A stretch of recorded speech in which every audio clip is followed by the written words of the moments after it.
Morning, we're going to go ahead and call our meeting to order. We'll do an invocation followed by the pledge.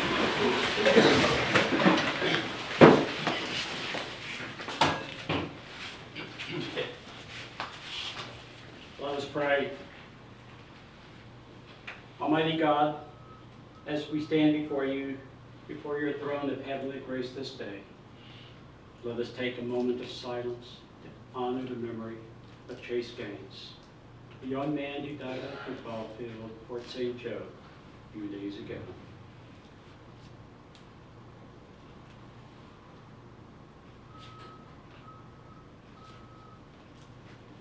Most merciful Father, we ask for your mercy and grace be given to his family and to all those that knew him, especially at the school. May they be comforted over the days and weeks to come. And never forget what a fine man he was. As we pray in your most holy name. Amen. Pledge allegiance to the flag of the United States of America and to the republic for which it stands, one nation, under God, indivisible, with liberty and justice for all.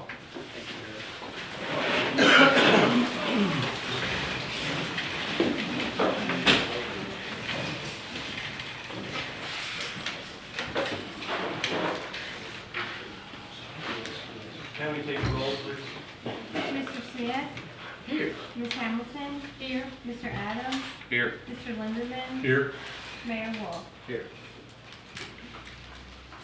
We have two minutes we need to go over, July 30th and August 26th. So one was a special meeting, the other one was a budget workshop. Any changes or questions? We all okay? Yep.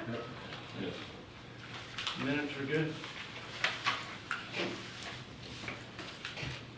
You want a motion to approve them, man? Sure. Make a motion to approve the minutes on July 30, 2024 special meeting and the minutes on August 26, 2024 budget workshop. Second. Any ayes or nays?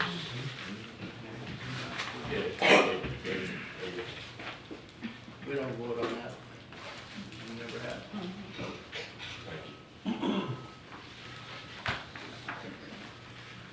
All right, we have a scheduled appearance. Adnan, how you doing today? I'm well. Tanya Nation with Alpine. Nice to see everyone. We are moving forward in our design process and the survey data. They finished collecting some additional utility information last week. And we are now requesting for the council to approve a date for a community workshop where we can meet with the community to discuss issues and concerns that they have. So right now we had looked at some potential dates in October. October 15th is one that we had thought might work. It's not on a city council date.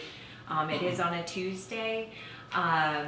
But you know, we're really open to dates as to what would work best for the council, because I'm sure you would like to be in attendance. And then as far as the time, that's also whether you do it in the morning or the evening, that is also up for consideration as well.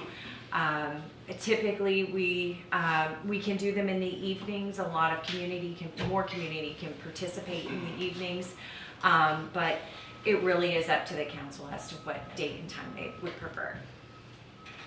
Okay, if that's all you need as a date from us, I'd ask the council to go ahead and look at your calendars.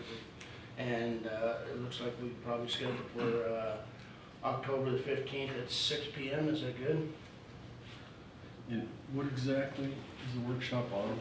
It really will be looking at a map of the city, looking at the study area, and then giving the community an opportunity to highlight their areas of concerns. Sometimes there are pockets of concerns that may not be that the council may not be aware of, or the city manager, or the community is just not aware of, or so it just gives us an opportunity to make sure that we are collectively looking at everything, and that we're not overlooking something that is an area of concern. This is reference to stormwater. This is for stormwater and localized flooding, yes. Okay. And FEMA requires typically that we have some form of public workshop, just to make sure that the community is involved and understands what the study involves and has an opportunity to speak. Do you have all your maps and all that? Yes, we'll have a big Do all of map. that, right? Yes, we'll have a big map, we'll have everything ready, we'll come with people ready to take notes and to collect all the public feedback. Good deal. So, can I ask one thing, Mayor? Is it possible to have that information available electronically so the citizens can see it prior or refer to it? And I would like to be able to look at, 'cause often we get meetings without the citizens seeing what we're talking about. Sure, he's asking to get it ahead of time, anything we can get ahead of time? Absolutely, we can make sure that we have it to you at least a week ahead of time, Okay, and we'll give it to you in PDF format. all right, great, thank you. So you'll get it to us the week of the 7th, That's correct. okay? So we'll get it on the week of the 7th, and hopefully a day after that or something, we can get it posted. All right, check your calendar, 15th, good? 6 PM? Good for me? I'll have to check, I think it's gonna be fine, but I do have a week there that I need to double check. But let's go ahead and. Good. Sure. I'm iffy. Okay. Mayor, I won't be able to attend, but I will. All right, Go we'll ahead and do, go with it. let's get and lock that date. Okay, very good, thank you so much. And that's pretty much all I had for you today. Deal. Keep mine short and sweet. Thank you much. Thank you so much for your time.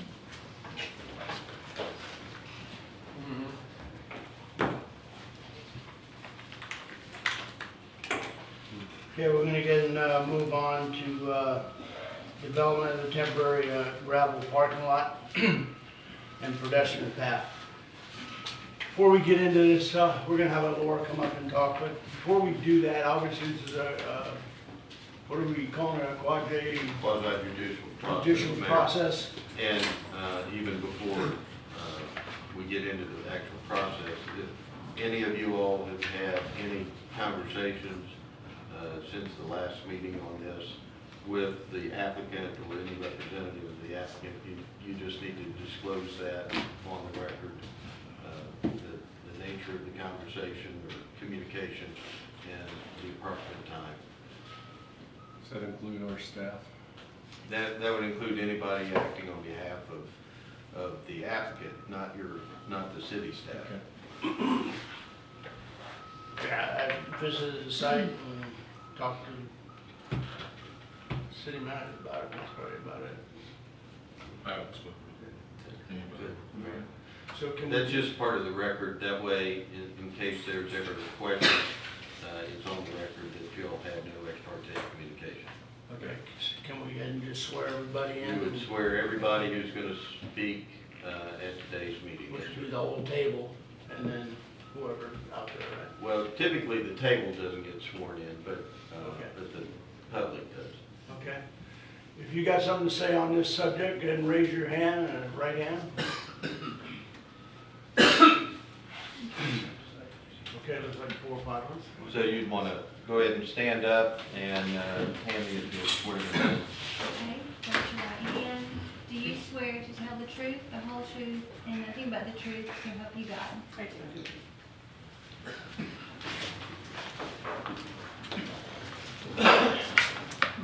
Good morning.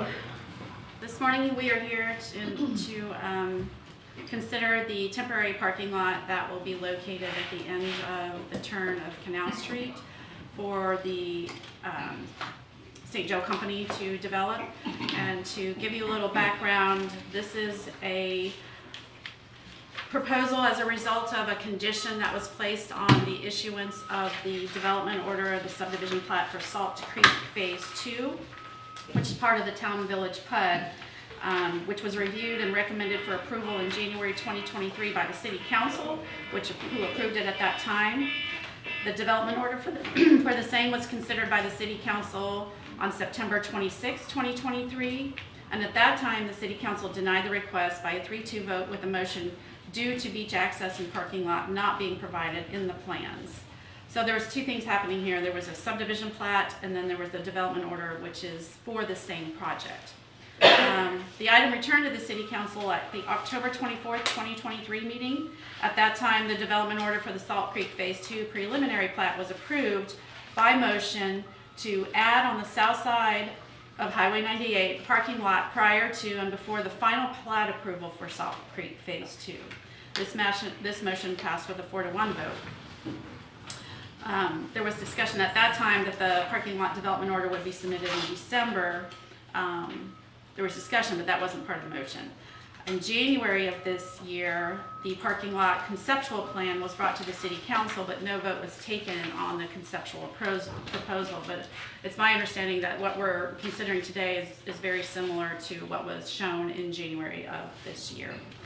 So I have reviewed this, and engineering has reviewed this, and we have found that there are a few discrepancies, or not very, delinquencies, I guess I should say, in what was submitted to us.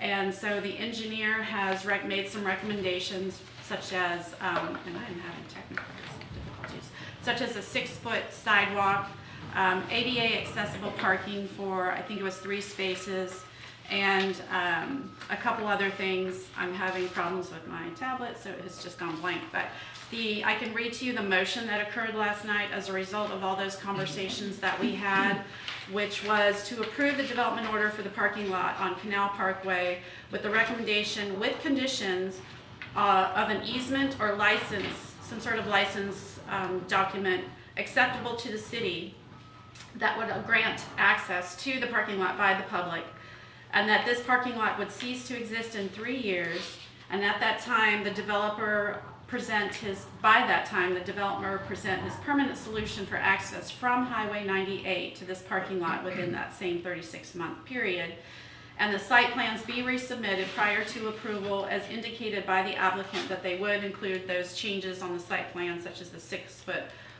wide parking lot and the ADA accessible parking, among other things, and that this was the final recommendation and passed by a 4-to-1 vote of the planning P&Z board for the city council's consideration. Okay, so it's, we've already got the okay on the 6-foot sidewalks, right? Yes. That's done. And the applicant's representative is here in case you have additional And the questions. ADA, 3 spaces with concrete is done? Or It that's will gonna be part of, done? yes, the The construction. easement has to be written up by our attorney? I have a draft. They've also, St. Joe's provided me a different draft, so I'm going to be working with their attorney. Okay, so we still have to take care of that. And then, does anybody want explanation on the 36 months?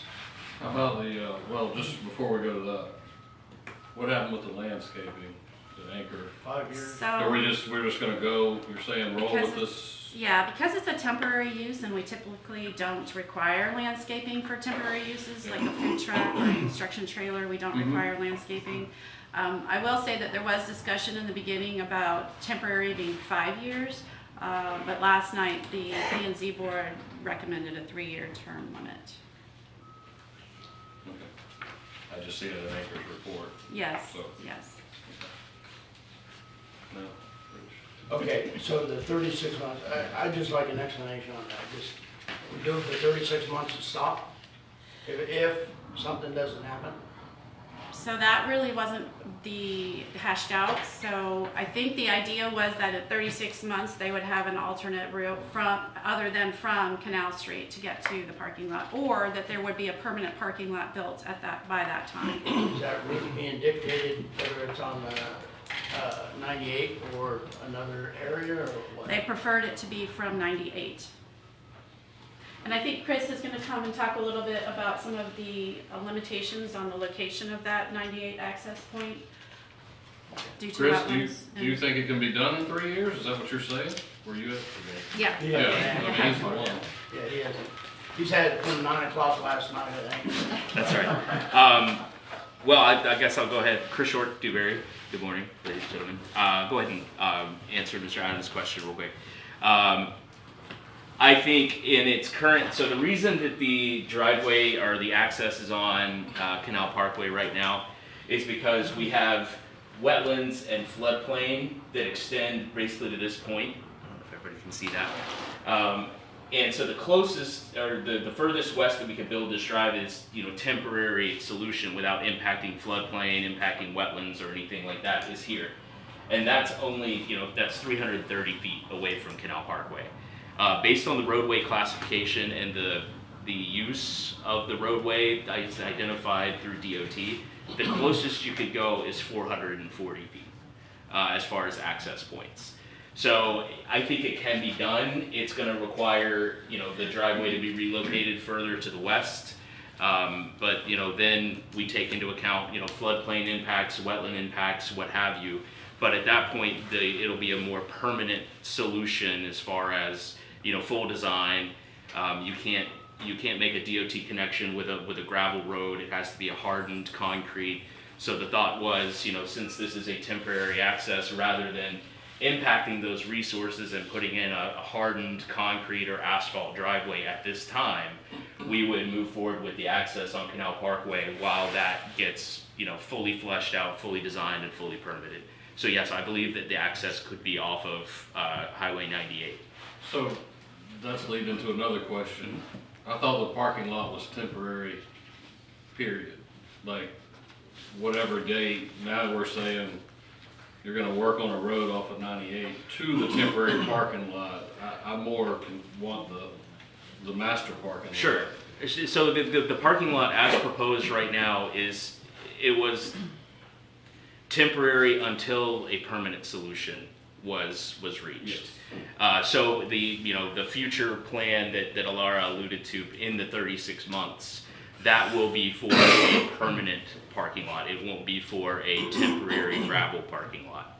But it's just temporary for right now to satisfy the condition that was placed on the Salt Creek Phase 2 development order based on the city's, existing beach access parking demand and what would be foreseen coming from the Phase 2.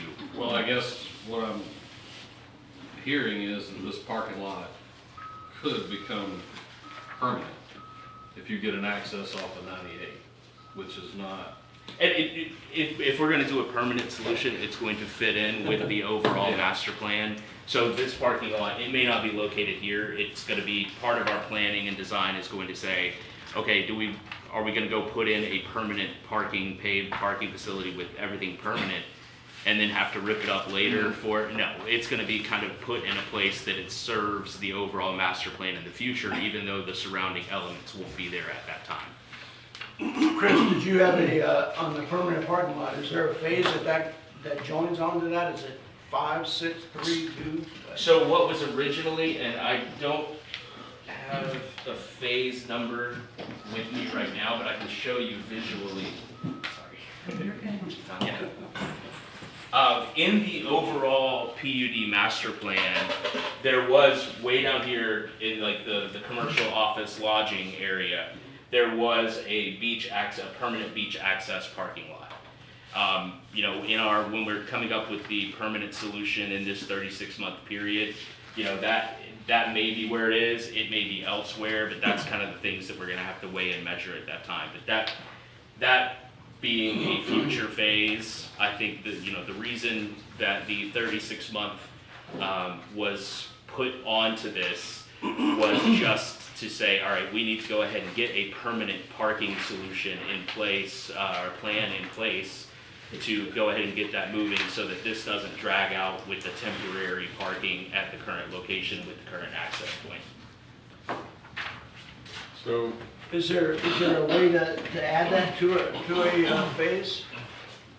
I mean, can you say it's gonna be part of phase 3? The overall design phases for we'll say the residential, commercial, what have you, that's gonna be market driven. This permanent parking may have to be its own unidentified phase that, in the master plan. The master plan was identified based on land uses, this type of residential here, this type of commercial here, but with the condition that a permanent plan be, presented while this temporary parking is in place, that parking may have to kind of be a standalone phase that wasn't originally identified as a true phase of development in the PUD, just to get it in place. All right, so what I handed out is the red circle shows the current parking lot location where it's being proposed, and the blue circle shows for the PUD Correct. where their permanent parking is gonna go. So my question to you, Chris, is could you not build the temporary parking lot on the end of the canal so that it's closer to the beach? People wouldn't have to walk down there, wouldn't be concerned with the traffic, pedestrian traffic. So since this was a condition of the Salt Creek Phase 2 development order and, essentially was always intended to be a permanent solution, that, putting it that far south is going to, it opens up a whole can of worms with, environmental stuff, with the Army Corps of Engineers, with DEP crossing Salt Creek.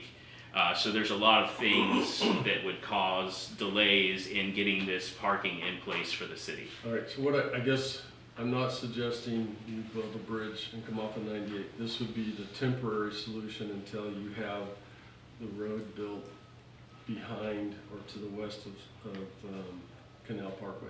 So I think at the end of Canal Parkway where the gravel parking lot is that you put in, that you could access the property just to the west of that you own, that you have planned in your PUD as a concept for parking for the beach, and that you could access it that way. And that would alleviate some of the concerns of the location and having pedestrian traffic go up and down the road, having to turn around when you go down there and you can't find a place to park. That would still put traffic on Canal Parkway, but since you're going to eventually, it looks like, put a lot more parking down there, using a portion of that area, to me, would be a compromise. Now, I know you've already spent a lot of time planning and doing permitting for this. Is that possible, though? I understand the thought process. I mean, it's something that could be possible. I think the concerns with the traffic on Canal Parkway, at least in this location, currently there's parking on the south end. So people go down there. If it's full, they have to turn around and go out. At least in this location, it's a large parking area, so it would theoretically reduce a bunch of traffic going that far down Canal Parkway as far as vehicular traffic, because people would just park in the larger I see parking lot. just the opposite. I think people will drive down to the end to see if there's a parking space, and then have to work their way back and forward and back to turn around to go to the other parking lot. They're not gonna go to that parking lot first. They're gonna go see if there's any parking available at the end. That's just human nature.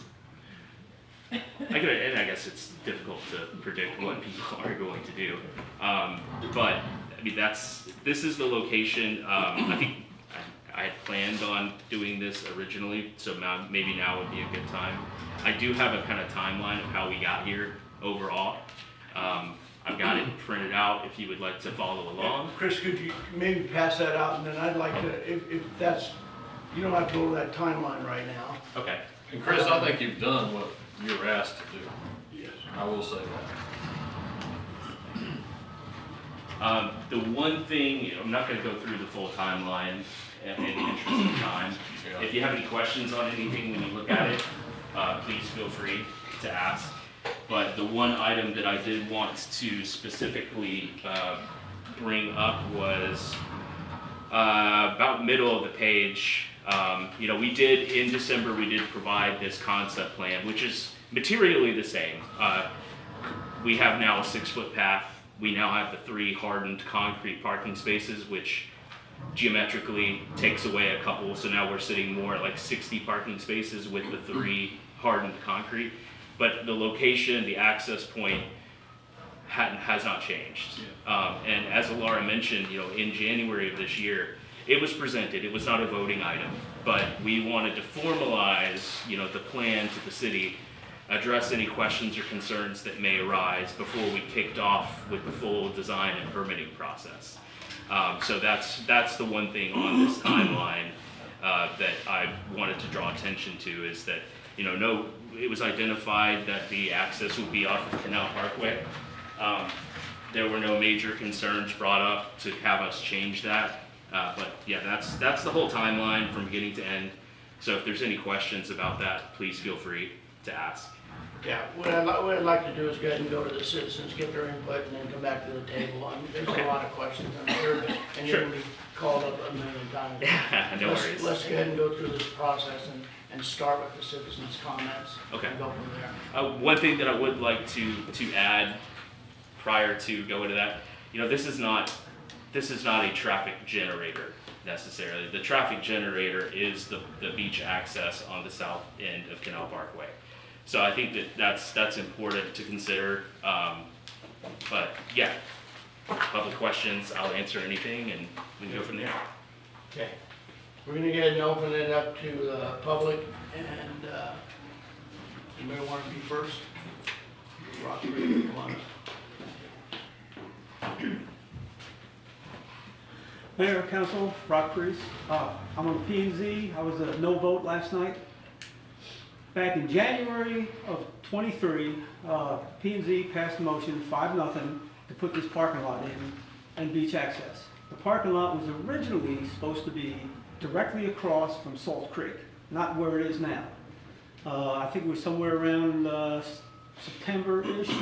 The mayor, you were a councilman sitting here, passed a motion to put that parking lot in. And that was still across, somewhere it got moved. It got moved to the location it is now.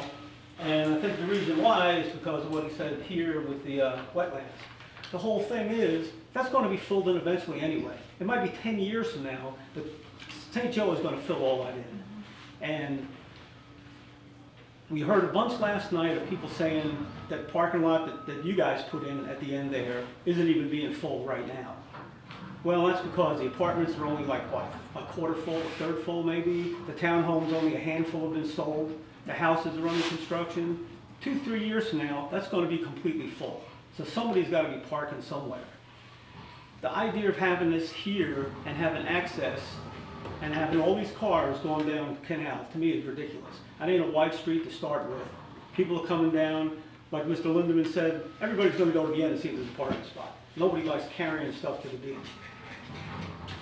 At least, the minimum, there should be an entrance from 98.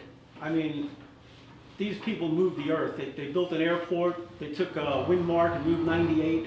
I'm sure in 3 years, they could put a road in off of 98 to get there. They're only talking about filling in 100 feet wide of wetlands. That ain't gonna take an act of God to have that happen. So even if the parking lot stays where it is right now, at least have the access put in there. The thing is, I voted no last night because there's no timeline with consequences. If you say, well, 3 years have a solution, I'm sorry, we don't have a solution, what happens? You're either gonna close the parking lot down, and that's when you're gonna need it the most 3 years from now, or you're gonna leave it there and the canal's gonna stay like that. I mean, you need to put something in there just like vertical. Can't go vertical to build until you do the parking lot. Well, maybe the 3-year limit and say, there's no more vertical being built until that road is in from 98 to that parking lot. And like Mr. Linden mentioned, everybody's gonna be walking down that street. So everybody comes in, they go to the end to try to park, they're carrying carts, chairs, coolers. You can't even get 2 cars next to each other, trucks just barely fit. And now you're gonna have people walking down the street. So you need to have a solution in 3 years. It's gonna be something that they're held accountable to do. And there's no reason why that can't be done. Thank you for your time. Anybody else from the public? Come on up.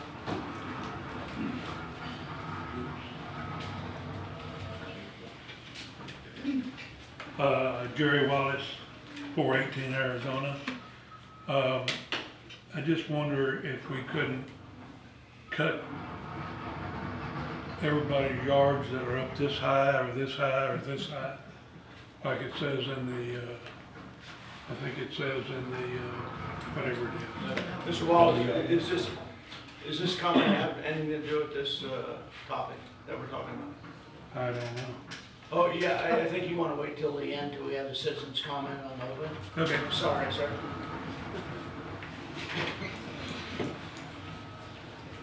Next.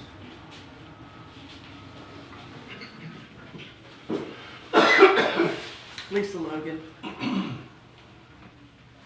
when the St. Joe Phase 1 and 2 is built and occupied, there are going to be, in these two phases, approximately 382 housing units. Let's just call them houses, dwelling units. That's roughly 400 cars, 2 people per unit, that's 800 people. Our current population for the rest of the town is between 800 and 1,000. So we're adding another town population very shortly. In the other 3 miles of town, we have over 40 beach accesses with some parking along 98. For this development right now, for just those that are being built right now, there's 1 beach access that is already significantly used. So there is, at this point, no way to move these 800 people through the development property to the nearest beach. That's the crux of the matter. There is a lesson to be learned here, and I hope this council learns it very well. In the past, the councils have not paid enough attention to the plans that are presented to them, and we have now arrived at the mess that we're in. So I hope that this council takes heed, and from now on you go over development plans with a fine-tooth comb, and you look at how the development plans fit in with the rest of the town, and how each development and the movement of the people in the development to the beach affects the rest of the town. Because this is absurd, and you need to learn the lesson.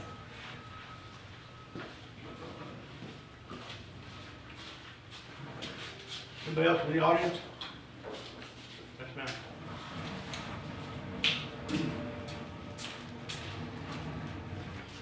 Laney Brunner, 110 Canal Parkway. I just really hate that all that traffic is going to be coming through there. You have problems with the traffic now as going down and turning back around trying to find somewhere. And originally they were supposed to do it off of Highway 98, but now they've decided to come through Canal Parkway. A lot of the people from Canal Parkway was there last night in the previous meeting before, and it's very disturbing that we're going to have people turning around in our driveways. It just doesn't seem fair. We were never notified of this in January. We were just notified in August. We got certified letters, then we got another certified letter. I just think that y'all take into consideration the people that have already purchased expensive property on Canal Parkway and what the congestion is going to do when St. Joe Company originally was coming in off of 98. They can come in off the back of it and they can get stuff done more than anybody can get done and have the ability to do that. But now they're sneaking in wanting to do Canal Parkway, which I think is just completely unheard of. And, you know, I guess if we do it for 3 years, is it going to be shut down in 3 years like they said last night? Are they just going to completely shut down the parking lot? No, it's probably not going to happen. It's just going to continue. So I just don't understand why they can't go ahead and get this done, because it should have been done prior to them starting to build. And that's all I have to say. Thank you. Anyone else from the audience?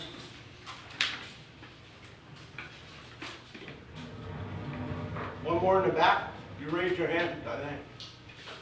I did, but everything I said, would have said, has been said. Second motion, everything I said.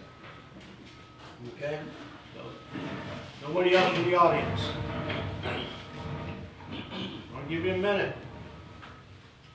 We're going to come to the table and we're going to discuss it at the table. Not going to be bouncing back and forth.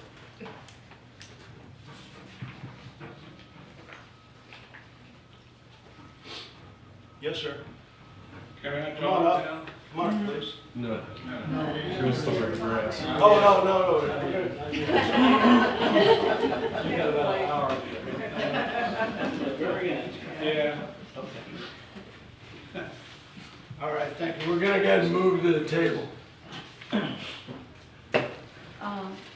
And I think this may have been discussed some last night at the meeting, but there are some land development codes that express more of the concerns of the citizens. I mean, so much of this goes into stormwater and wetlands concerns, but we're not really addressing the concerns of the citizens, especially those that live on Canal Parkway.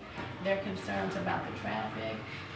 You know, there's nothing that's saying that, you know, what time how long can people park in that parking lot? All night long, the light, the glare, the fumes, you know, just the general congestion of that whole parking lot.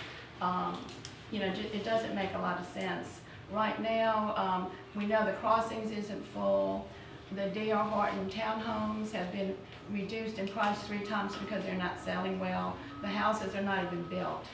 So we're not really seeing that population of people coming and needing that area. So who's gonna park there? Probably it's gonna start a trend of people coming from Panama City to park there. So that's where that traffic's gonna come in.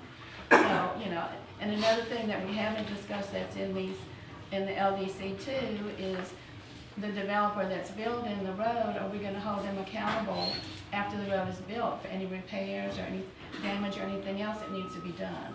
So I think all that may have been discussed last night, but, and my concern too is the walkway that's gonna come from Mexico Beach Crossings, how does that really help? Because we're concerned about the population of all 3 developments.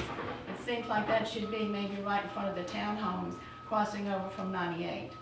I can't imagine anybody walking that far and making use of all that. It's just not a practical plan. Anybody else on the table? I would like to speak at some point. You ready? You ready? So I attended meetings back during these months and seeing how this materialized, and there was a request from the citizens were concerned, the council was concerned about the parking. So we tasked St. Joe with going and coming up with this solution. So unless I'm missing some, this is what has been presented through the months. So, and I understand it's on Canal Parkway, and it's gonna create this traffic problem. So we're here at this point, do we just scrap the parking lot? And, you know, I don't think we can hold St. Joe from going vertical on their other stuff and try to work with them on the permanent solution more? Or would the citizens prefer, all of us, a temporary for the time being until they get the other, you know, their parking lot in? I do want this to be a temporary parking lot. And that's kind of what I was saying with the other. I don't want the access coming off of 98 and all of a sudden this turns into a permanent parking lot, because it never was that in the original PUD, the development. So I guess we're at this point. Do we move forward with the recommendations? Do we go the 3 years and put a hard timeline on St. Joe to have it done? Or do we, pull the parking lot all together and move on? I think, hopefully I said that in the way I wanted to say it. I think Jason said that well. I just want to go over a couple things too. This was a request from the council. It was presented on, I think it was 123. Just basically a plan on what they wanted to do. First time they mentioned Canal Street. The first time they brought that up. Nobody at the table said anything or said that was a problem. They just felt like they were taking care of a request. So I don't think this is on them. It's on us, if anything. I also want to clarify something that I see living here. I've lived on the south side of the beach. I know what the traffic is like. For that 2 months, 3 month period during the summer, it's pretty rough. Canal Street though, mentioned yesterday, it has 16 lots. If you look at Canal Street as a east to west as you enter, and then north to south as you start to go towards the beach, there's only 3 houses on the right-hand side. I'm not sure if they're even residential homes that people live in. I think some of them may be RVOs, I don't know. But there's 3 houses leading down north to south to it. As you get down there, there's some parking spaces down there. And that's where the congestion really starts. And I believe we can get a solution to that by making a turnaround right in that area. But to go a little further, why Canal Street? Canal Street, there's 56 boat slips on Canal Street. How do you access them? Through Canal Street. There's a pavilion at the end of Canal Street with restrooms that was built after the storm. There's a jetty out there people walk on. We're getting ready to put in a kayak launch there. And it's the only access to the west side of the beach. The only other access is through Farmdale, and that's a gated community.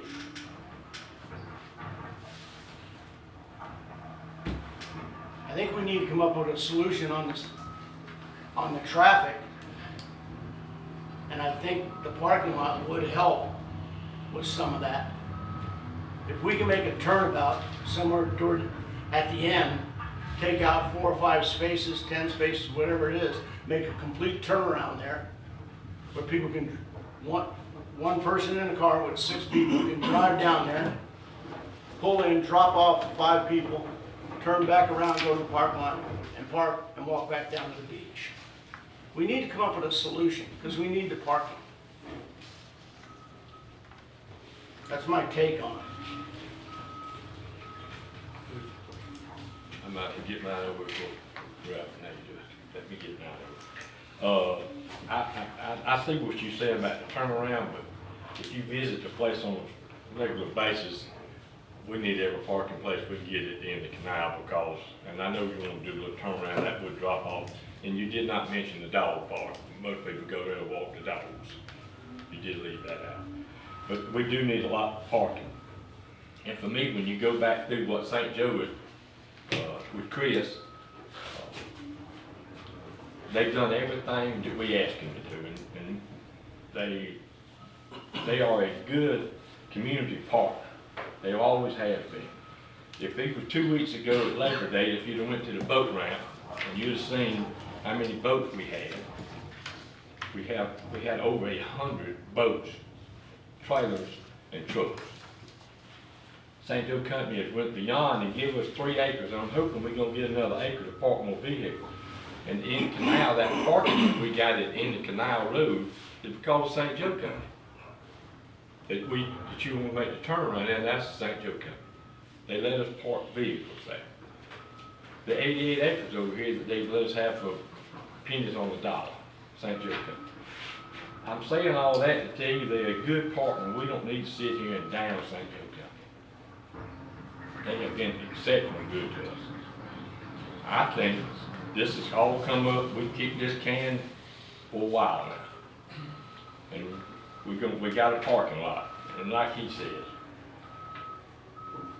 you want to just do away with the parking lot? That's what I asked the people that. Oh no, we don't want to do away with it, but where are we going to put it? It was not a solution. So for me, I think we need to go ahead with the parking lot, leave it like it is, and I think St. Joe Company has a lot to do with this, a lot to do with it. Every time we've asked them, they've always do. I think it's in our hands to let them go ahead and do what we got to do. Thank you. Anybody else? So, I agree with everybody about on January 23rd this year, that is when the council had the opportunity to raise objections or concerns about this location, and it wasn't done. And I believe that was probably a mistake. I don't think this is the best place for this parking lot. Preferably, as many people mentioned, coming off of 98 would be preferable. But I also understand if you look at the wetlands and that trail that we thought we could use, it's really not feasible in the time that we've given them, that they want to go vertical, and the cost. Their other option would be to come in behind, just west of Canal Parkway, between all the homes. They would have to build a bridge across Salt Creek. That's pretty excessive and expensive for this. So I believe we have three options. We can approve this development order, we can disapprove it and thus relieve, I think, St. Joe Company of the requirement to provide a parking lot. Or we could lastly ask them to look at other locations, and I don't think that's reasonable. We should have done that in January if we were gonna do that. So I think we need to approve this temporary parking lot where it is. And I have personally taken a look at this. If you don't mind, Mayor, I have a couple slides I would like. Sure. Julie, could you put up?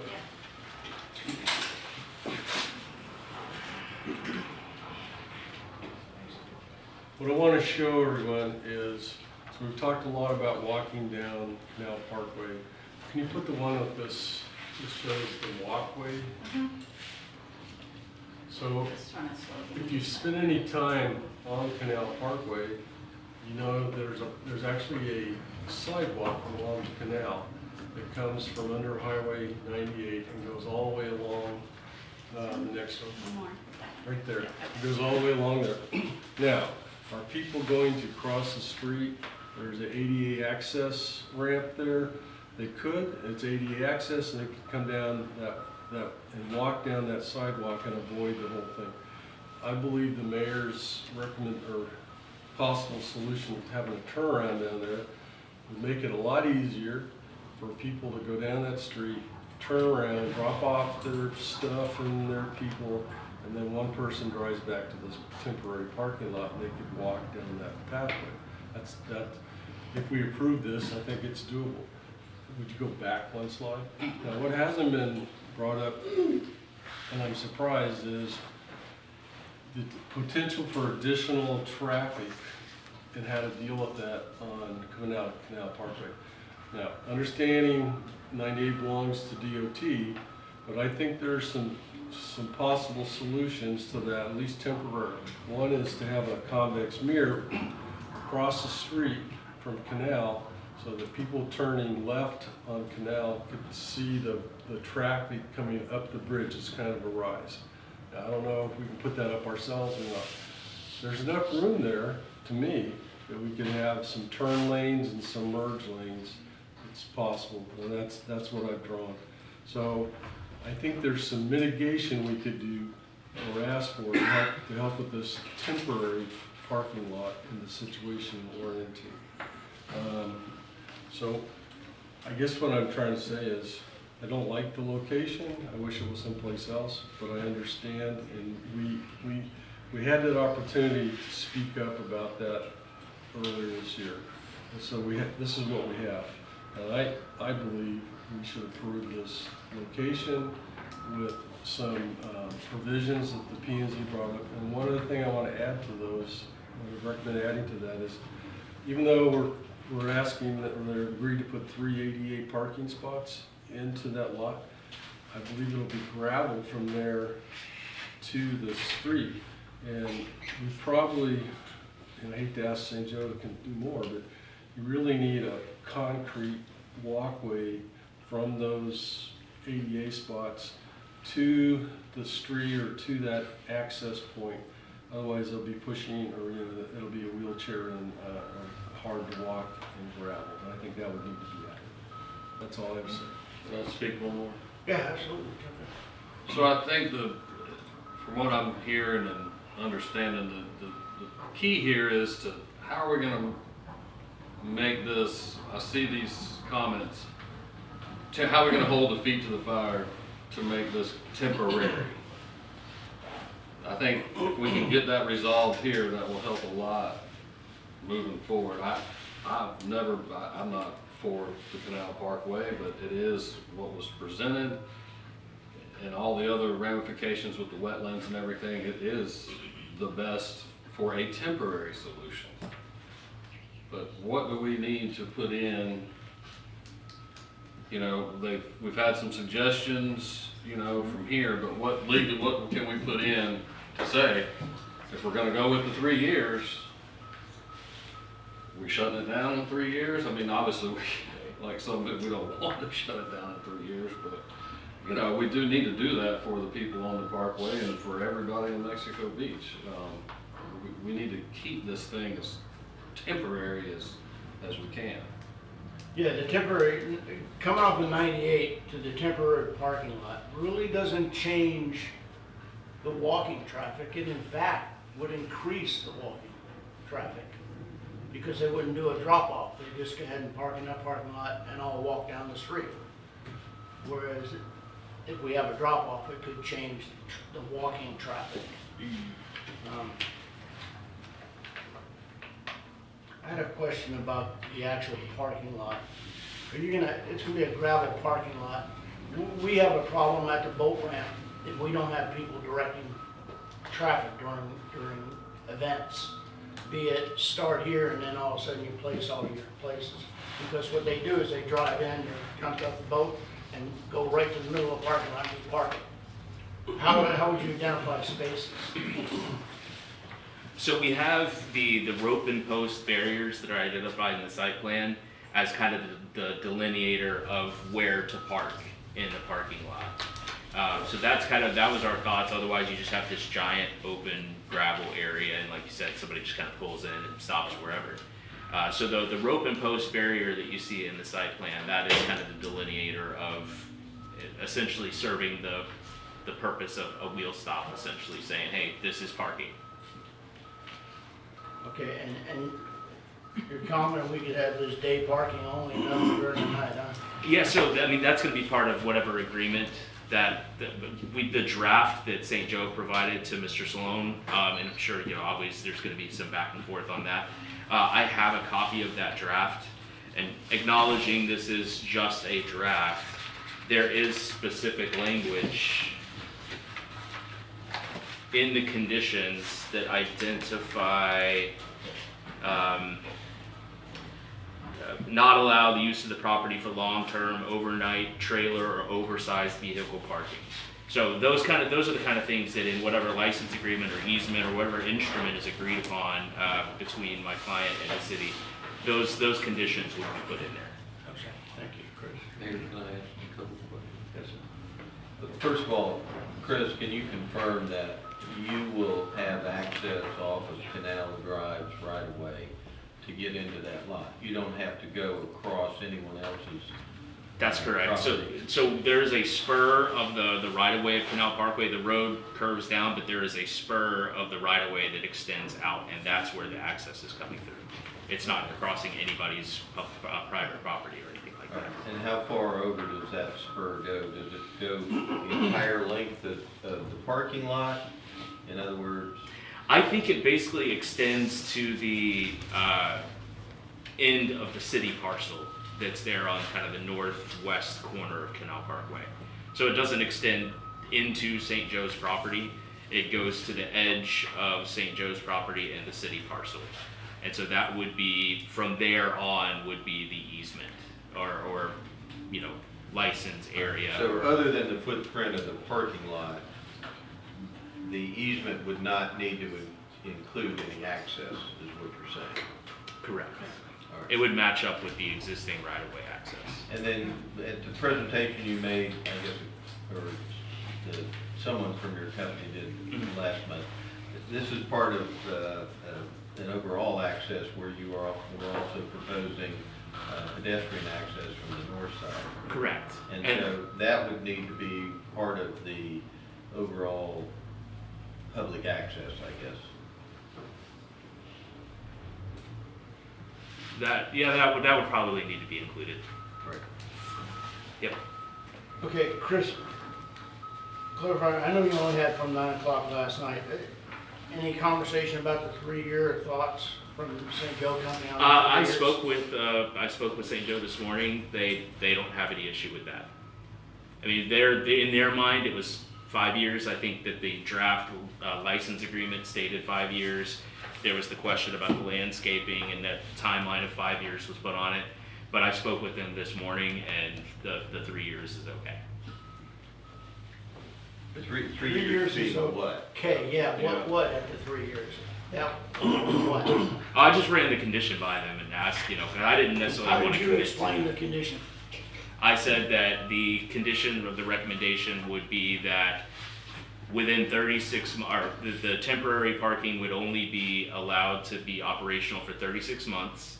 And then within that time, a permanent solution plan be identified and. Prior to Prior to, 36 months. correct. But not installed within the 36? Correct. Okay. So you would give us a solution, then be our choice whether to close it down or continue it. Yeah, I think that would be amenable. The license agreement that was drafted with the 5 years in mind had language in it that allowed for extension upon the licensee's request or the licensor's request. So that could be something that's worked out with whatever legal instrument is placed for the allowable access. Okay. That could establish timelines. All right. Anything else at the table? You know, I continue to just have concerns about, how much will this parking lot be used in the next 3 years? Because I still feel like people will just come over from Panama City and start using it now before y'all continue to build out and sell all that property. So that's gonna set a pattern right there. Then I continue to see the walkway. I can't see anybody using that walkway because of the distance, and it certainly isn't gonna help with the townhomes or the future homes. To me, this is such a controversial issue, and it's gonna be a lot of expense, of course, on your part, and then 3 years from now, you're gonna change it all and make a permanent thing. To me, because it is so controversial, I think it should just be put to rest and denied. Save you the money, save us the trouble, because it's not what we really wanted. We really wanted that access from 98, and you're saying because of wetland concerns, you're not able to provide that. So why would we want this parking lot? Well, I think this just kind of goes back to what Mr. Adams had said prior. You know, this is the temporary parking lot solution that was proposed to fulfill the condition of the development order. You know, it certainly is a possibility if the city decides they don't want a temporary parking lot, then the only thing that I would ask on behalf of my client is that they be alleviated from that condition of the Salt Creek Phase 2 development order. If that's the decision that the council wants to go with instead of having a temporary. I think it does serve some purpose. I think it fills a need for the city. But either way, I mean, if the city does not want a temporary parking lot, they want, you know, something in a future phase for a future solution, then I would just ask, you know, if there's any kind of way to, you know, remove or alleviate the condition that was placed on Salt Creek Phase 2, because that's what generated this whole temporary parking solution on the south side of 98. So where are you at with your phases? You must know, we're St. Joe, we're in phase 2. Obviously 3's coming, I mean. Timelines, I'm not. I'm just the market, I understand, Yeah. but just say we did something like that, how would you, you know, it's just gonna come back up again, that you get the permanent in with a phase. Sure. I'm not sure how that would work timeline-wise, honestly. We just provide proposals and contracts when we're asked. So, you know, they have their own market analysts that dictate timelines and everything along those lines. And in 3 years, if this is not what we wanted, how's that gonna fix St. Joe? If we just gonna get rid of the parking lot, that's what the 3 years is? Really? Yes. Yeah. All right, That would be at the election of the city. Yeah, I think if that's in the come back to the table. If that proves to be the case. All right, we're at a point we need to, we can approve, deny, or approve with conditions. It looks like it definitely would be, if it was an approval, it would be with conditions. If it's denial, it's real simple. The conditions that I've heard so far is make sure that we get the ADA easement, 6 foot wide walkway, and I believe we want to entertain the 36 months with a condition of a city decision after that 36 months. And if they move forward with the permit. Yeah, that's in the 30. Yeah. That's in the 36 Yeah, I just months. want to be sure it 36 months. says. That the planning zone suggested. And the easement would be acceptable to the city. Okay? So we're at, we have a motion. I'd like to make a motion to deny the approval of the temporary gravel parking lot and pedestrian pathway. Does that include relieving St. Joe of the requirement for your vertical? Yes.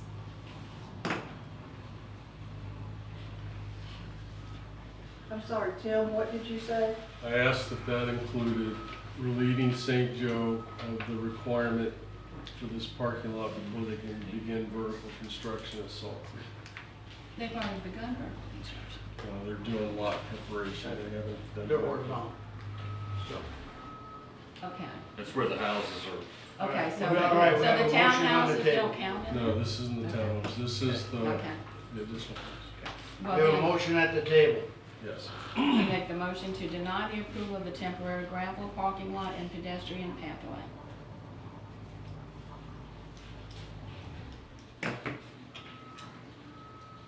No second. That motion is moved.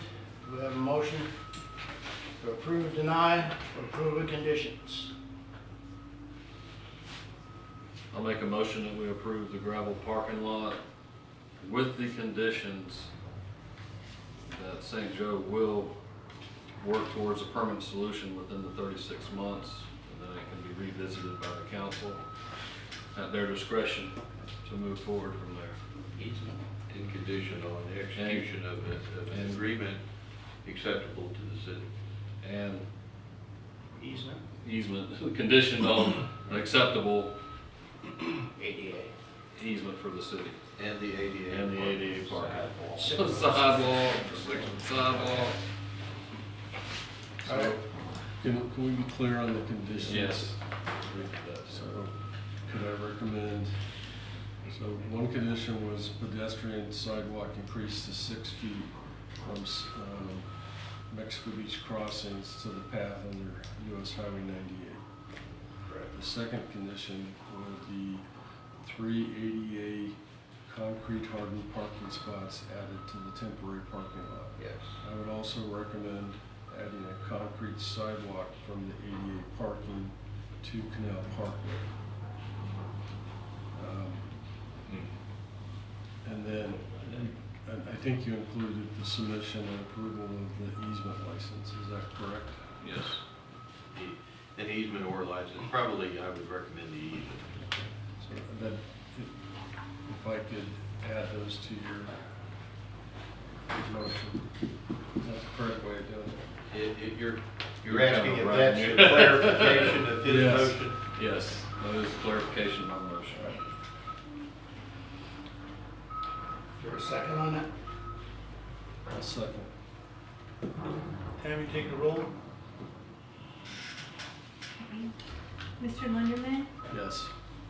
Mr. Adams, Yes. Mr. Smith, Yes. Ms. Hamilton, No. Mayor Wolf, Yes.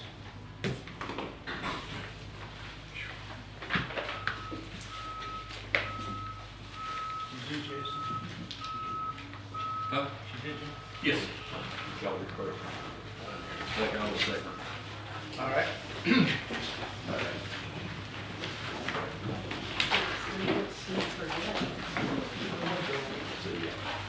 Bill, before we get to the next item, I just want to be clear.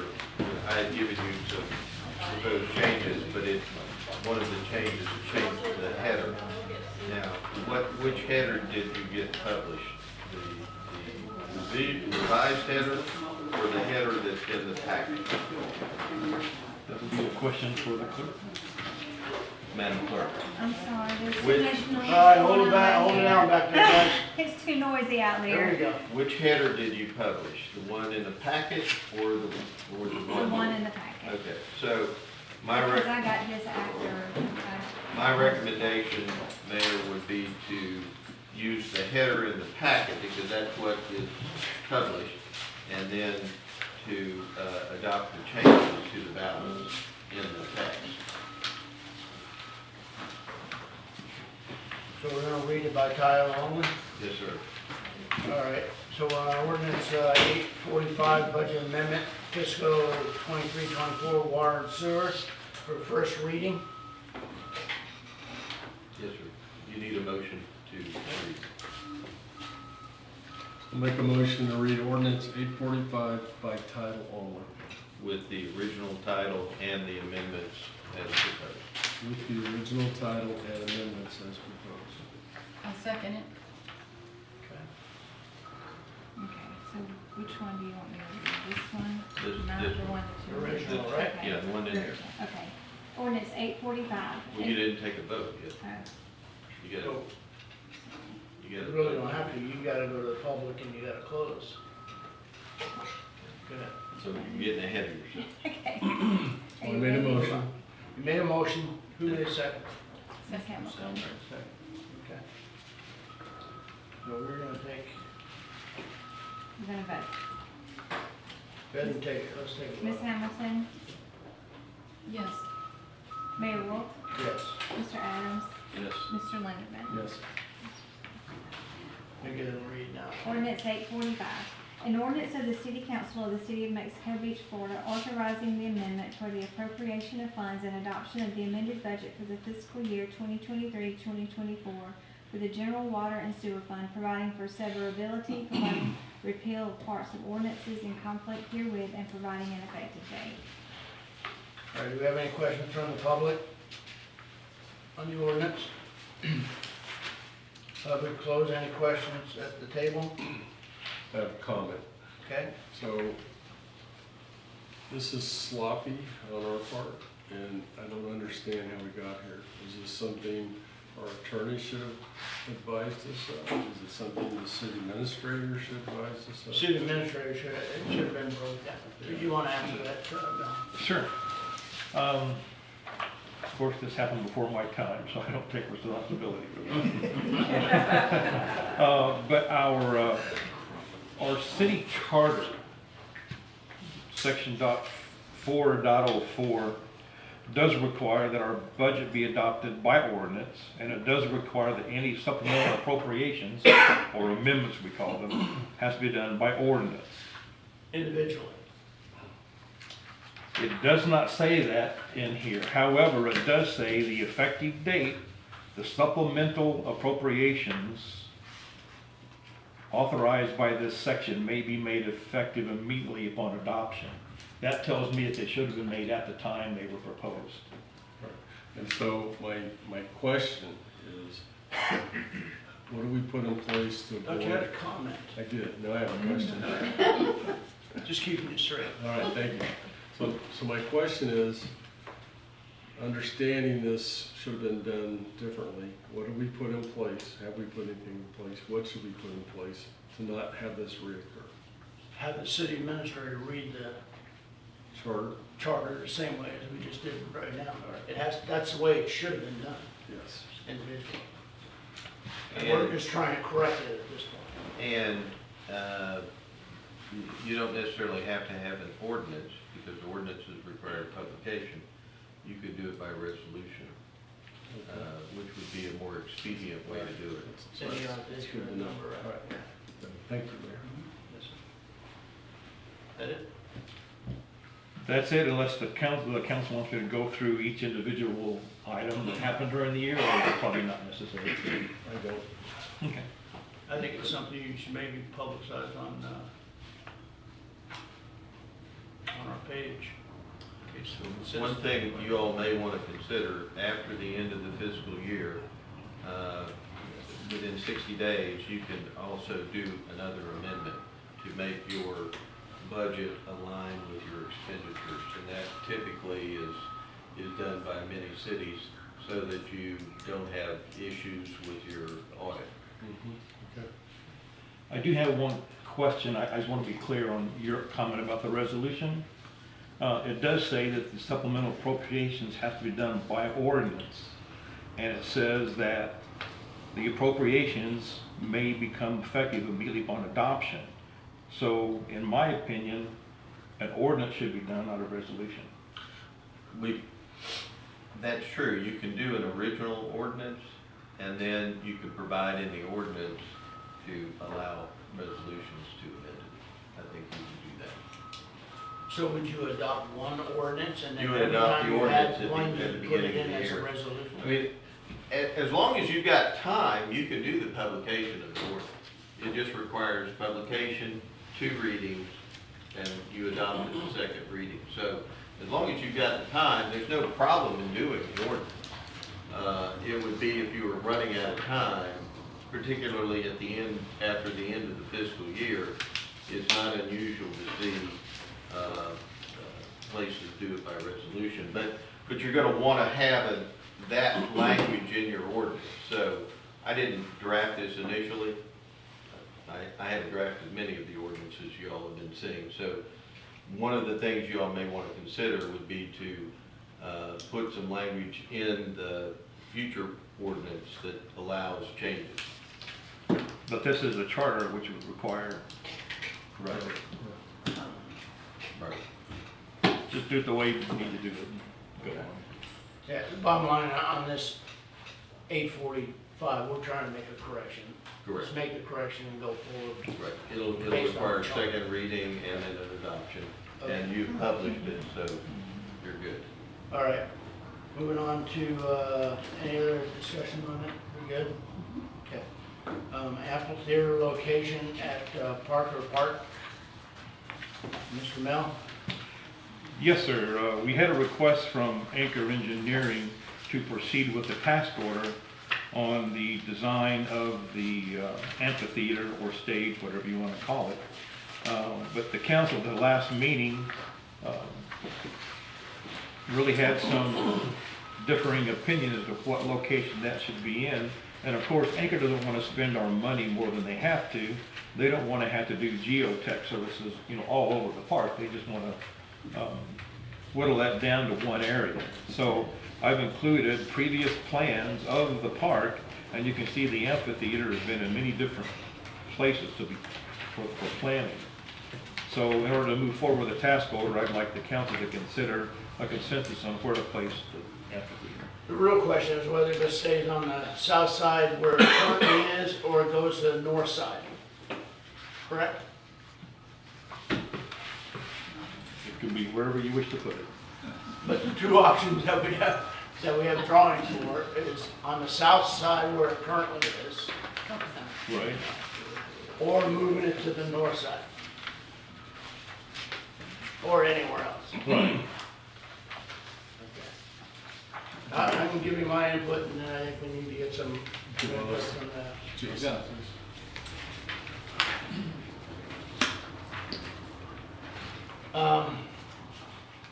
I called CDC, talked to a couple different citizens. I mean, was gonna make a decision with the city manager, to city administrator, to take and go ahead and move the current mole station we have over to the north side, just to try it for singing in the park, just to see how it works. And I got a lot of pushback. People didn't want to do it. They wanted to stay where it's at. I mean, that's a handful of people. That's my input. So, and I talked to Kimberly at CDC also. Seems like they want to keep it where it's at. So, I'll speak. So this first sheet that was in our packet is kind of where it's at. Correct. So, but we have the stormwater following the canal. So, and I think it's come out in several meetings that right now there's a stormwater facility right where the current stage is at. My understanding, Jason, is that Dewberry had planned to fill that in if this was approved. So, yeah, so if, obviously that would take care of that issue. And then we have the second page, as it was kind of closer to the entrance. And then our fourth page, it shows it in, I would say that would probably be the back rear corner. And and I think it's always been where it was put, was for the way the sun is and the way people are performing and all these other. That's a great lead-in, because I took a look at where the sun sets in September, October, the azimuths.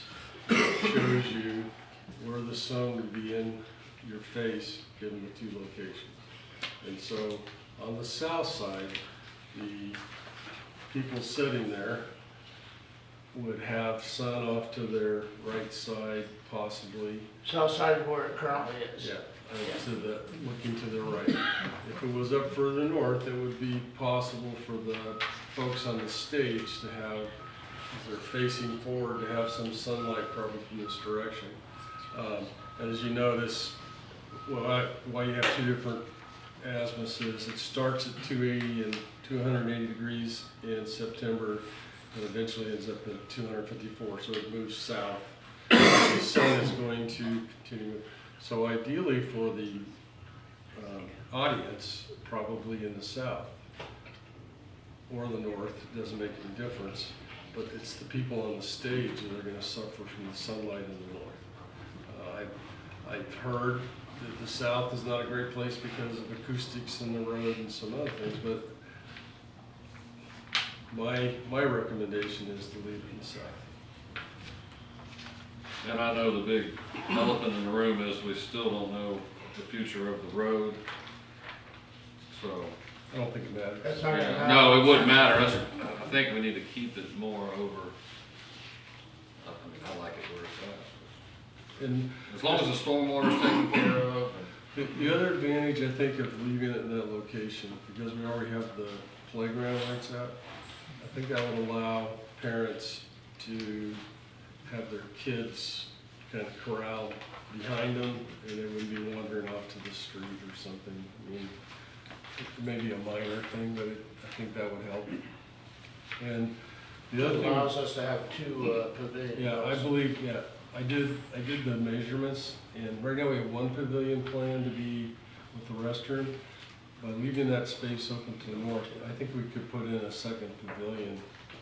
And so I think we could better use the space that's available in the park by leaving the stage and amphitheater in the current location, the southeast corner. I do agree with the current location, I do like that, but I really wasn't thinking about the stormwater pond. So Jason, in your opinion, this is a very small park to begin with, we like to think it's bigger than it is, I think, but you know, with the canal going around it and then this location, keeping it the same, the stormwater pond, like, does that have to be about 6 feet wide, taking another 6 feet, going all the way around? I'd have to see what the Yeah. engineers propose here. I don't have a scale or anything on here to look, but So- obviously the stormwater following on that back edge of the canal, I think would be the best spot for it. I mean, it would be kind of out of the way. It seems like a lot of, Okay. but that's considering we're gonna be paving this parking lot or however we're, you know, we may not even need that much stormwater. I wasn't part of these calculations. I think it's just existed, it's just a small swell. No, the one that's there needs to go away. Yeah, if we're gonna leave it. it's minor, it could be filled in, I don't think it affects the rest of the park. If they slope it correctly, it's gonna drain off anyway, so. Okay, we're looking for a motion to leave it on the south side so she can drill and check. I'll make a motion to leave it on the south side. I'll second it. Can I take a roll, please? Mr. Lunderman, Yes. Mr. Adams, Yes. Ms. Hamilton. Yes. Mayor Wolf. Yes.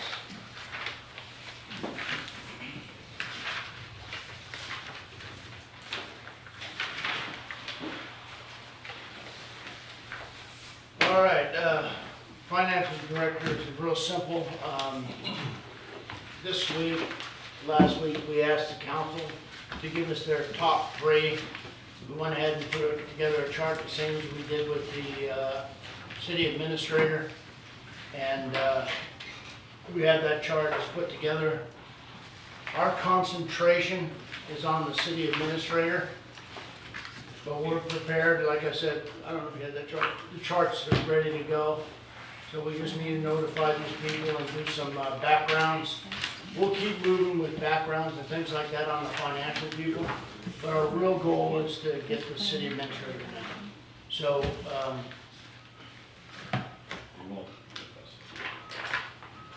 anybody have any questions from the audience on the city finance director? Anybody? Nothing? We'll keep moving on that. I think we're on the right path. We've got to move with doing the backgrounds again. We're going to try to do some real, not quick stuff here, but we're going to try in the next week to maybe either Zoom or sit. Public will know when, with a couple, 3 different city administrators. Mayor, if I Yes, could, there was a question, I think, at the last meeting about letting the public know why we felt we needed a finance director. So I made a few notes to add and give the reason why, if you don't mind. Yep. You know, absent a finance director, then everything else falls back to city staff or a contracted firm to do it on our behalf. But the finance director would do monthly bank reconciliations and journal entries. They would do these are my words, a ton of reports. Ton is not a technical term, but nonetheless, there are so many reports involved. Reports, the financial statements, cash flow analysis, annual audit materials, annual budget coordination, cost analyses and rate studies, grant tracking, bond tracking and compliance, responsible for payroll, accounts payable, review accounting controls. And the biggest reason why we need a finance director is there was a question yesterday from one of our council, I'll say councilwoman, so you know who it is. It kind of narrows it down, I think. But her question was how much did we spend on Carr, Riggs, and Ingram? And for the public to understand, we have 2 firms. We have Carr, Riggs, and Ingram, which acts as our finance director. They do the journal entries and all the monthly reconciliations. And we have James Moore, who was the auditors. So we're taking James Moore out of the calculation here because they got to do it no matter what. But what we spent on Carr, Riggs, and Ingram so far this year is $164,035.39. That's a big reason why we need a finance director. It's costing us money that we shouldn't be spending. I think the salary of the finance director is in the $70,000 range, maybe 75 plus benefits. So without question, a big benefit to have them on staff. And with that said, Carter, Riggs, and Ingram have done exactly what we've asked them to do. They caught us up on our 22 audit. We're well on our way on our 23. It's going to be, it's starting next week? Yeah, next week. So we're on track. There was a cost to the city for falling behind and not getting done what they needed to get done. But we are definitely on the right track going forward. We're going to stay that way because we're not going to, just because of that price, we're not going to let Carr, Riggs, and Ingram walk away because we hired a finance director. We're going to give them some time to work with that finance director, make sure we've made the right decision and we move forward. So. Right, and I will concur with the mayor that they have been nothing short of awesome to work with. Good deal. Any questions on the finance director? Mr. Gary, did that answer your question, sir? It was good. And let the general public know why. Absolutely, yeah. Money's money, I mean, 160 versus 75, but at least we know what this person's job will be, and it puts a good taste in everybody's mouth. I appreciate the question. All right. Good deal. We are at citizens' comments, and sir, I want to let you go first. Come on up. Can I talk? Yes. If you didn't forget, come on up. I've worked with that by now. Jerry Wallace, I'm on Arizona Avenue, and I wonder if we could follow whatever is in our records, that we make people mow the yard. Now, I was over by the one across the street, and it's never been mowed, and there was a rattlesnake there. at the edge of that. And plus, it's a good place for rats to live and all that. So if we could just take a bush hog in and mow it and charge them. Now, I mowed the one next to me and paid the guy. And this person who lives a lot next to me lives in Panama City or somewhere. And it was $40. So I sent him a note that I got mowed, and of course, I was just out my $40. But I think it'd be well to get all these lots mowed.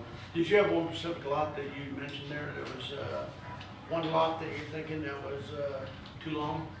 Oh, nearly Just any in of them. general? Any of them. Any of them. So, All right. okay? Thank you, sir. So, now would that problem be addressed with code enforcement? Yes, ma'am. Yeah, if you have any concerns about location-specific lots, we can take a look at it. All right, any other citizen comments? Yes, Mr. Earl, come on up. This is a good one, so y'all can relax. John Harrell, 43 First Street, or as Mel calls it, last house in Bay County. Shout out to the Sheriff's Department. Over Labor Day weekend, there was an abandoned truck, First Street, 98. Saw the good sergeant, mentioned it to him. That night, it was gone. It had been there about a week, but I didn't know. There was no license plates. I didn't want to say anything. But I want to shout out the quick response from the Sheriff's Department. You know, sometimes they give people tickets, people aren't friendly, but as we grow, and a lot of us aren't from here, we're from bigger cities, see something, say something, because we don't want it to get out of hand. And again, I want to commend the Sheriff's Department. Thank you. I would like to say one thing about John. We certainly appreciate your continued attendance at the meeting. Today is John's birthday, and this is.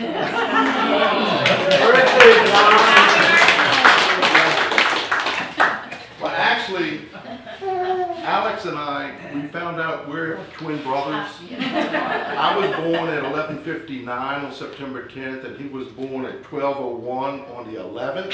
So I'm younger. So he got all the looks, and I got the sense of humor.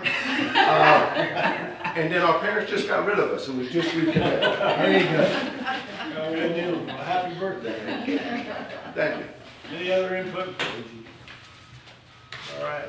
Oh, Brock, come on. Rock Priest, MB. Just a quick one. What Tim said about your the park. If you don't remember, we had a meeting way back, and a lot of people came up here and they wanted the playground where the playground is right now, because where the amphitheater is, the stage, they want to be able to watch their kids. So it was a good decision. That was the reason why the playground is where it is, because they wanted that there to keep an eye on their kids. The other thing, yeah, I've been gone like 3 months, but I've been kind of watching you guys and been back for 2 meetings now. It's really nice to see council working together for a change back to the way it was. I mean, a year ago, it was a nightmare in here. I almost hated coming to the meetings. I realize not everybody can agree all the time, but at least everybody's getting along and you guys are looking into stuff. It isn't just like deer in the headlight looks. Seems like everybody knows what they're talking about. They've been doing a little bit of time looking at things and coming up for the council meetings and knowing about what they're talking about. So that's a big change. Thank you. Thank you. Appreciate it. Yes, sir. Steve Cox, Charles Corner. I want to commend the council, just like Rock says. I know you guys have put in tons of work. Commend you for your budget work. One thing I do want to kind of challenge you with, though, and those of us that live here full-time witnessed what's going on this summer with traffic and growth. We have a parking problem in this town. It's not a parking problem 8.5 months out of the year, but it's a real parking problem during tourist season.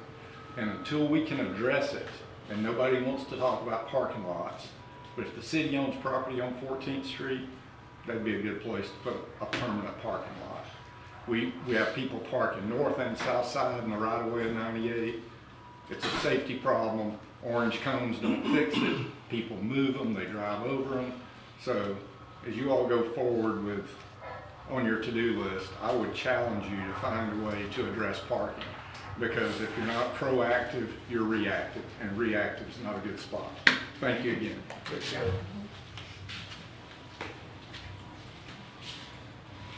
Any other comments? All right, one more. Oh, okay, here. This pertains to Under the Palms.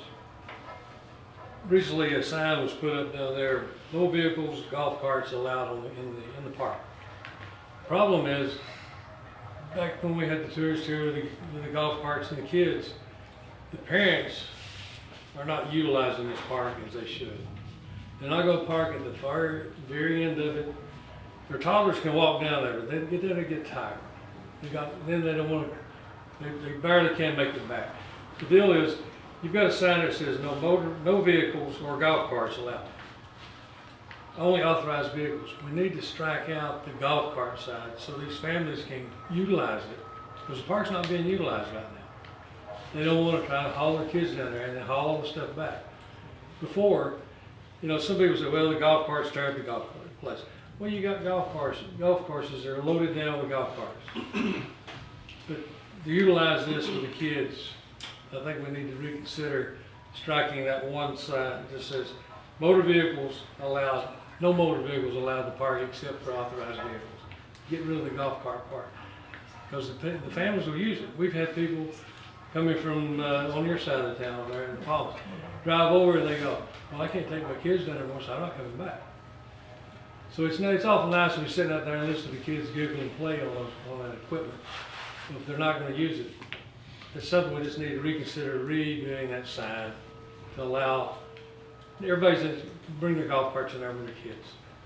So how would you recommend dealing with the people who are just driving, especially teenagers, golf carts along that paved path if we allow golf carts back in there? Because that I think was part of the issue that generated that no golf carts. Well, this past summer, it was about 3 instances the whole time. So it's not like it's every day or every other day you got them in there using like a Indy 500 racetrack. Yeah. So I just recalled that there were some citizens complaining about kids driving golf carts in there, and I agree with you. Since the pavilion and restrooms are in the center of the park and you can't come in from the sides, how do you get there? Yeah. And so I'm not sure how to handle all the reckless driving. Marty's shaking his head. Are they supposed to be driving a car if they don't have a license? No, but it doesn't mean they don't have a license. I don't know. Well, I was one of the ones that brought up the comment of the kids running around like a racetrack. It was only one. There was up off of Fortner, same kids every year. So you're the reason there's a sign that says no. I wasn't expecting that. Well, I was told there's an ordinance. I've been trying to find an ordinance. I don't think there's an ordinance. But the other issue that was brought to me was the trees can be damaged by the carts driving over. So people just driving through and over the tree root areas is a problem. So I would agree with you. It'd be nice to make it accessible for folks. It doesn't seem like we can get people to do the right thing all the time. So I'm not sure how to deal with that. No, that's true. It's just, I just hated it when I don't hear the toddlers out there playing. And it's nice to sit up there and just hear them having a good time. Now they're just quiet. And then the parents won't utilize it because they're not going to haul their, they can walk down, but when they get through playing and they're tired, they won't have to try to carry them all the way back out. I understand. How many people that are in the audience live at that end of the town? What's your thoughts about the golf carts driving in there? When they were driving in there, they were going crazy. I'm actually glad to see that. I mean, there's people going here to drive golf carts to walk their dogs. It's crazy. To me, that's nuts. There used to be a lot of damage from golf carts. Maybe there hasn't been much since the hurricane, but the problem was they'd go and start doing donuts after the rain to tear up the grass. So, it was a problem. Yeah, and the reason I ask that is You have one, and Gary, I know it's you up there, it could be me or anybody else, but it's you, okay? You're saying there's a problem. I'm not sure there's a problem. Okay, so how do we investigate that and how do we make a decision, is what I'm saying. I don't wanna leave this room with not having an action. And that's what we do all the time. Leave here having no action. If we want to have golf carts in there, we can make that decision right here. If we don't, we can make that decision. But we need feedback.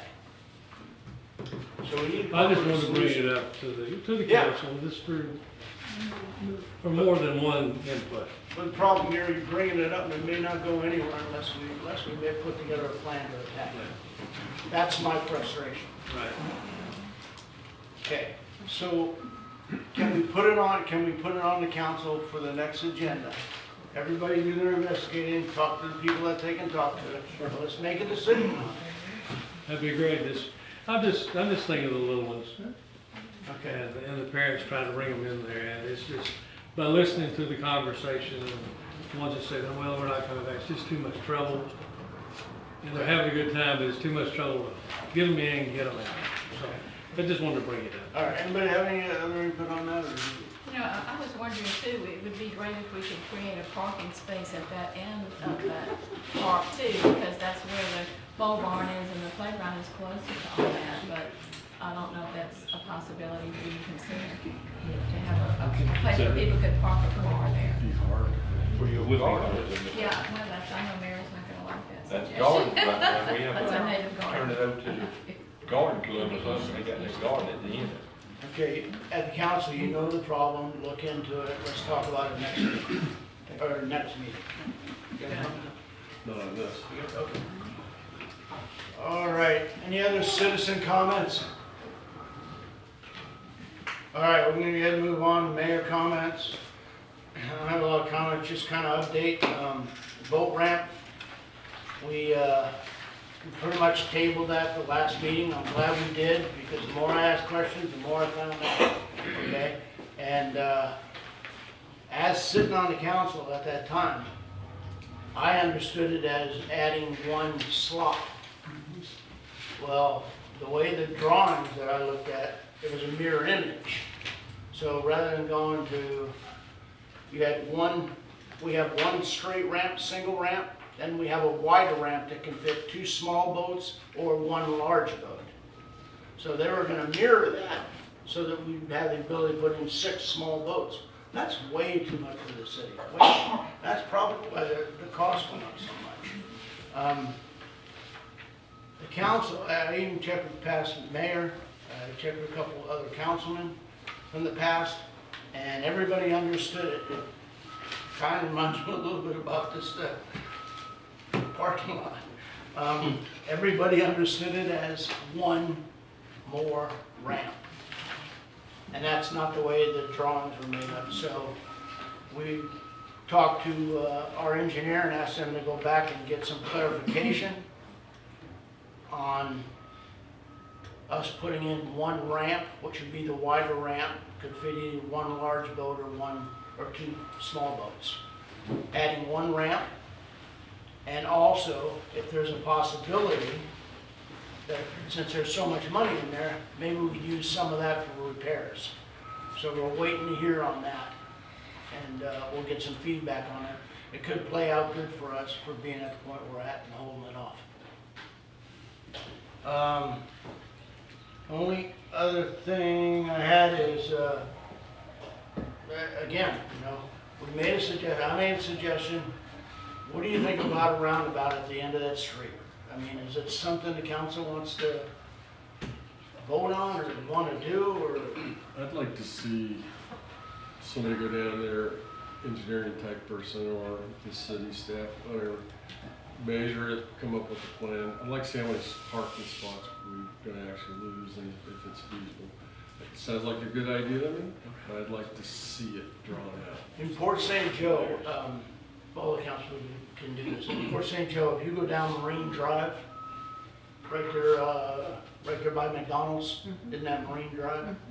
You take that all the way down to the end and follow that street, make a left, you'll run right into a turnaround. Okay, so I gave Mel a picture of it too. There's a turnaround down there that they've been using for years, very successful. Okay, and it's at the end of it is the lift.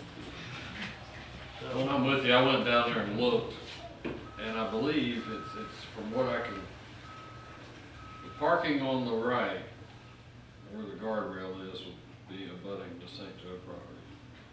That parking, I think, was not part of the master plan parking. I think it was added.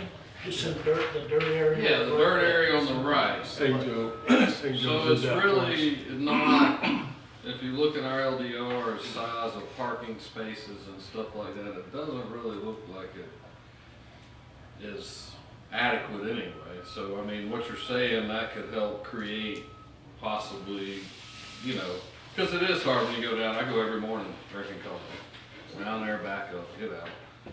And it's tight. It is. From the other side to get out of there. So, I mean, there's some improvements I went down there we can one- make, and I think the roundabout could be, now we have to look at, in our LDR, it says cul-de-sacs, what size they are. I don't know if there's enough room to make it a legal cul-de-sac.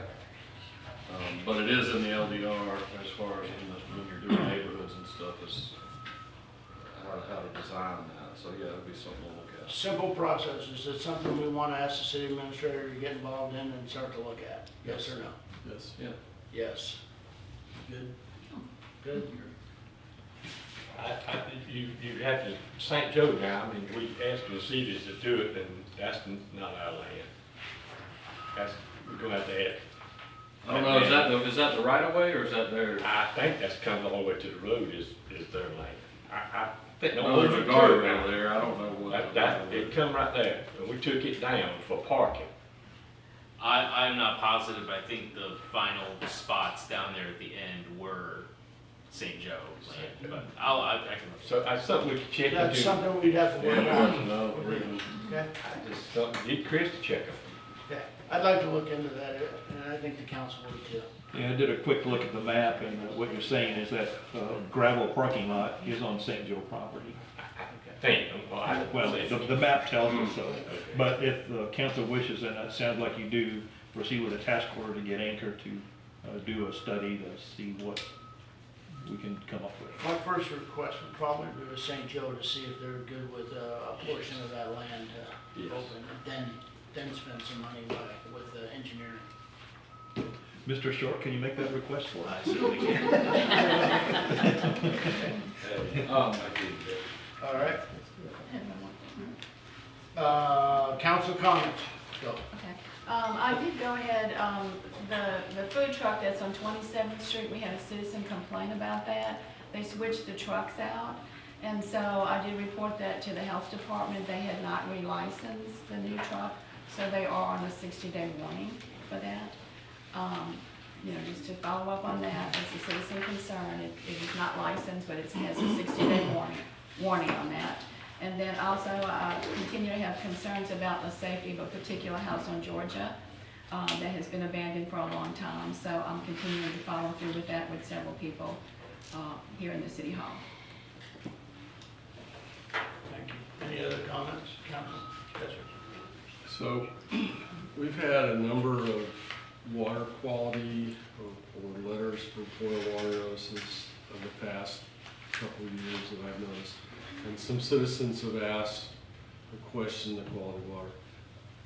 I don't understand it well enough, and what I think I'd like to see, Mayor, is maybe we need a presentation from Garrett or to explain our water situation and whether and why it's not an issue. You know, I don't understand, and if there's anything we should be doing, we're not doing it. I'm sure the answer is no. But I guess I want to assure the citizens that our water is okay, and we're doing everything we need to do to make it safe. I think that's a fair request. City manager, you think you could put that together? I think with the help of Mr. Garrett, we can certainly take care of that. Timing yours as far as what meeting you'd like to do it with. If we can get it done for the next meeting, we certainly can do that. Okay. Anything else? Yes, sir. I'm gonna go off Mr. Cox there. I was waiting until the season kinda ended and I'm new at this table, but I would like for us to start putting a plan together for the right of way here, especially the north side, as far as trying to get this parking under control. You know, I think we can work with the north side and, you know, start coming up with some brainstorming. And also in that, I would like to start the food trucks and some of our other shops to make sure, especially when we have tables out there, and I'm not going to go too far down this, that we are having adequate parking for these areas. And that kind of coincides with this north side parking, trying to get the right of ways. You know, it was you know, especially in the summer, I know we're a beach town. You know, but even, and this ain't picking on anything, but even like at the coffee shop or the shops there, that was designed to be a one-way in, one-way out when the original developer built that. And if y'all notice, we've got a lot of, it's just kind of started going across the sidewalk and, you know, out into it, and it just gets back to safety on these items. And there's a road right there, you know, and like I said, I'm not picking on one thing. I think we can look at it as a broad picture, you know, and start trying to address it before the next season, as far as the north side. And that includes, we do need to talk about some food truck parking and stuff, you know, especially with the tables, when it becomes more, I call it, you're drawing in a permanent situation. You know, you couldn't do that if you own the property and you were building a building to put there, your parking should be encompassed within your property, not on the right of way. So those are just some items that I would like to, if the council Could be as simple as applying the restaurant rule of how many tables per parking, how many food truck per parking table, same thing. Well, like I said, I'm not picking, like you look at 27th Street ever since he moved there. I mean, the guy's got great food, you know, it's been a thing. Well, if you look at it, technically the parking spots are actually in the right of way. They're not on their property. And that's not picking on them, that's happening elsewhere. So if you move the parking to the property, you know, you're opening up that line of sight. So people aren't backing directly into the road. Those are just, and that comes with the whole 98 corridor and trying to get the parking back. So some handle on what we got going on. So one of the things I've looked at, I wanted to bring to the council, maybe I'll bring the picture, is if you look at urban planning, there are ways to use like flower beds to cordon off the ends of the streets so that the plants are, you know, knee high, so people can pull up to an intersection, and we've designated the space. You don't have to put cones, those ugly cones out there. And there's a lot of techniques to do that, and I know it involves FDOT because it may not be our property, but I think we could probably do so. And I would like to see that kind of discussion if we continue this long-range vision that we're going to continue at some point. And those are the kinds of things I'd like to get citizen input on. Because I think we could make it look a lot nicer and control traffic better by doing something like that. Well, I think that would be another phase that I would try to go into is that, you know, a landscaping plan for the 98 corridor. I mean, this is huge, but, you know, I'm all about beautification and trees and things, and I know it's DOT, you know, so there's a lot. That's the first thing to get. And that might not be, but we can control. I think we can control the parking, get the parking off the north side.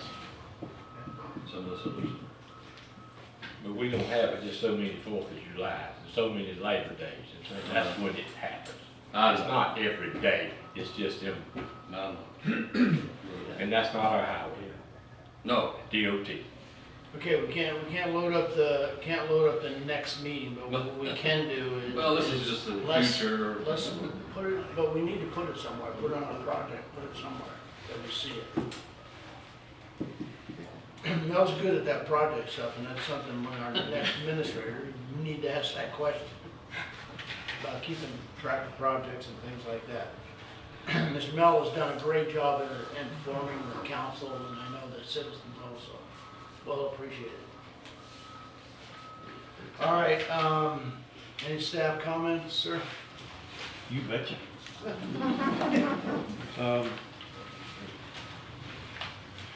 I wanted to make sure we have consensus on interviews for the city administrator position, Monday afternoon. Is everyone okay with that? Is Tuesday available? Yes, also. It's available, but we have candidates driving from southern Florida on Sunday, and taking it to Tuesday means another day. I have appointments on Tuesday, I don't know. Out of the, I I mean, I could be back in the afternoon Tuesday, but Monday would, but Tim may have problems with Monday. It's just a personal issue. I'm doing a red-eye flight back Sunday night. And so I get in at 8:30 in the morning. So I'll be here. Make that. I can make it. That's the 16th? I may be I'll kind shoot of for grumpy Monday like somebody afternoon. else's. Okay. So you're gonna shoot for Monday afternoon? Yes, sir. And what are we allowing them? 30 minutes each? 1 hour for each. 1 hour. candidate. 1 hour for each. We have 3 candidates. For 3 hours So sometime it'd be Monday. a 3 hour, so maybe 1 to 4, 2 to 5, something like that. If that's okay. I'm good. All right. And I've been checking references, and my gosh, I've never heard more glowing references in my life Of course. on 2 of them, but that's what we expect. A couple things that I just need the council to say yes or no, because I don't want the person sitting in this seat to be accused of telling people they can't come to a meeting because the citizens wouldn't like it and that sort of thing. But when it comes to the ABC ice cream guy that came 2 meetings ago, Mr. Ping, you know, we all determined that he's a peddler and doesn't qualify on our ordinances for him to do what he wanted to do. That's not the issue. But the question is, it's not my place to say that the council's not willing to change an ordinance to accommodate that. So I need the council to tell me, you have no desire of changing the ordinance, leave it like it is. You mean ahead of time before people come to the meeting? No. What I mean is, we told the guy no. But the question is, do we want to change the ordinance to allow him to come to the city and do what he wanted? I think you don't want that. That'd be another no from right here. So. Right. We have 5. Okay. That's what I thought, but it's not my decision. The second thing, and this one, we were told by a citizen that if I allow this to come on the agenda, I'm going to be accused of allowing it to happen. But nonetheless, it's not my job to play traffic cop. My job is to accommodate requests from the public to be on the agenda. We had a request about a pier. As you all know, we want the pier back in the worst way. That's the #1 thing in the city. But the request is, there is a firm that would be interested in funding the pier as long as we could allow his amusement items at the end of the pier. I think I know what the answer is, but I think it's worth him and his team to come to the council meeting and spell out what he wants to do. You're right, he needs to come, and I know that's the question. But we need to say again, we are moving forward with the pier. Yes. It is in permitting. Yes. This is a request by, I believe. Well, I just wanted everybody to know that we are moving By forward. an I don't think investor. somebody else. Yeah, this is a request by an investor who wants to propose something to this. That's fine. I mean, we're open to any, have them come out and yeah. Right. But I can see Facebook now. Why did that administrator allow them to come to a meeting? And I don't want that. All right. Last thing I have, Your Honor, is we do have a 911 memorial ceremony tomorrow, and could you talk real quick about that for me, please?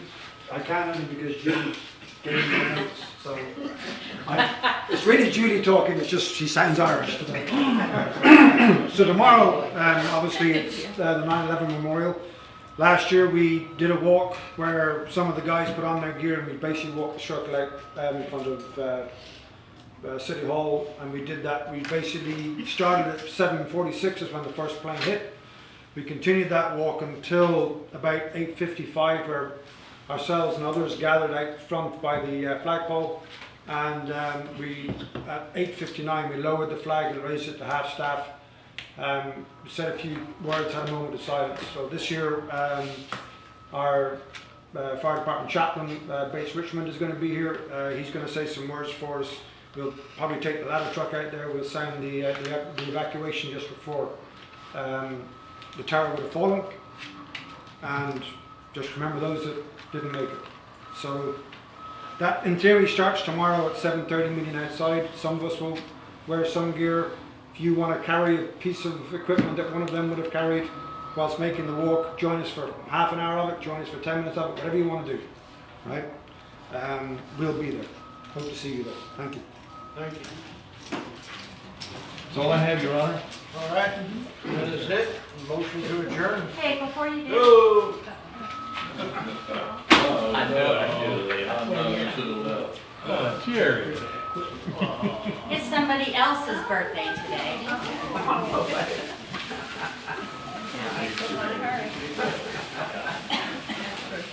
So we thought it would be nice to end the meeting by singing happy birthday. We're doing what? Did you say singing? Yes. Please don't. Please don't. Do I have a motion to sing? Okay, then everybody just say happy birthday. Happy birthday, Jerry and Dawn.